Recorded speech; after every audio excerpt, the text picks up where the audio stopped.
안녕하세요. 우리가 너무나 잘 안다고 생각했던 복음서가 사실은 역사책이나 전기가 아니었다면 어떨까요? 오늘은 세계에서 가장 중요한 텍스트 중 하나인 이 복음서의 목적에 대한 아주 과감하고 새로운 이론을 한번 깊이 들여다보겠습니다. 자, 그럼 이 이야기의 시작점으로 가보죠. 바로 복음서 자체에 숨겨진 하나의 커다란 물음표, 아주 근본적인 수수께끼에서부터 출발해 보겠습니다. 생각해보면 좀 이상하죠? 예수님 시대에도 사람의 일생을 기록하는 전기라는 장르가 분명히 있었거든요. 그런데 복음서 저자들은 굳이 그걸 쓰지 않고 완전히 새로운 형태의 글을 만들어냈다는 거예요. 자, 여기서 진짜 질문이 나옵니다. 도대체 왜 그랬을까요? 바로 이 왜라는 질문에 대해 한 연구자가 무려 20년의 연구 끝에 아주 설득력 있는 답을 내놓았습니다. 그 결론이 무엇인지 지금부터 한번 따라가 보시죠. 네, 바로 이겁니다.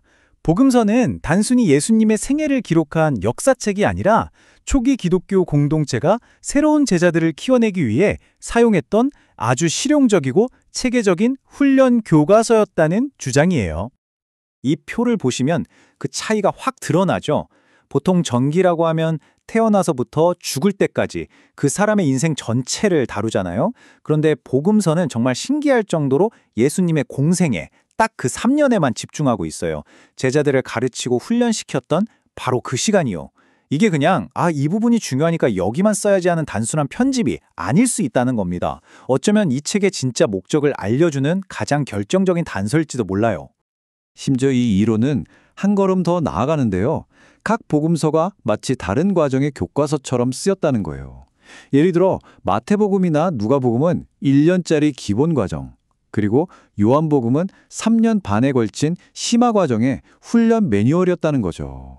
정말 흥미롭지 않나요? 자, 그럼 복음서가 훈련 매뉴얼이란 전제로 계속 가보죠. 그렇다면 이 매뉴얼에서 가장 중요한, 그러니까 커리큘럼의 핵심 과목은 과연 무엇이었을까요?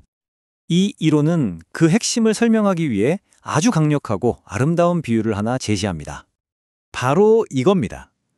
복음서 전체가 하나의 잘 익은 열매라면 그 모든 것을 가능하게 한 작은 씨앗이 바로 주기도문이라는 거죠. 다시 말해, 초대교회에서는 예수님처럼 기도하는 법을 배우는 게 제자 훈련의 시작이자 끝, 그야말로 전부였다는 뜻입니다. 자, 이제부터 이 이론이 정말 짜릿해지는 지점입니다. 바로 이 주기도문과 예수님의 마지막 일주일상에 숨겨져 있던 정말 놀라운 연결고리가 드러나기 시작하거든요. 이걸 한번 보세요. 연구자는 주기도문에 나오는 7개의 기도가 예수님이 예루살렘에서 보낸 마지막 7일, 즉 고난주간에 각 날과 주제적으로 완벽하게 맞아떨어진다는 사실을 발견했습니다. 첫째 날부터 마지막 7째 날까지 말이죠. 그 중에서도 마지막 날, 7번째 날인 안식일에 해당하는 기도는 바로 악에서 구하옵소서입니다. 악으로부터의 구원을 간절히 바라는 기도죠.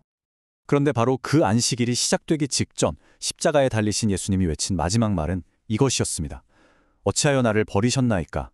언뜻 듣기에는 악에서 구해달라는 믿음의 기도와는 완전히 정반대의 외침처럼 들리죠. 그럼 이게 정말 하나님께 버림받았다는 절망의 순간이었을까요? 아니면 우리가 놓치고 있는 훨씬 더 깊은 의미가 숨겨져 있었던 걸까요? 바로 여기에 열쇠가 있었습니다. 나의 하나님, 어찌하여 나를 버리셨나이까는 사실 시편 22편의 첫 구절입니다. 당시 유대인들은 노래 제목처럼 첫 구절만 들어도 그 시 전체를 떠올렸거든요. 그리고 이 시편은 절망으로 시작하지만 결국에는 하나님의 구원에 대한 엄청난 신뢰와 찬양으로 끝이 납니다.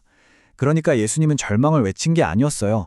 오히려 그 시 전체를 인용해서 가장 끔찍한 죽음의 순간에도 하나님의 구원을 끝까지 믿는다는 걸 보여주신 거죠. 자, 그렇다면 복음서를 이렇게 제자훈련 매뉴얼로 다시 바라보는 것이 오늘을 사는 우리에게는 어떤 질문을 던질까요? 우리가 살펴본 바에 따르면 초대교회의 제자훈련이라는 건 그냥 주말에 취미로 하는 그런 게 아니었습니다.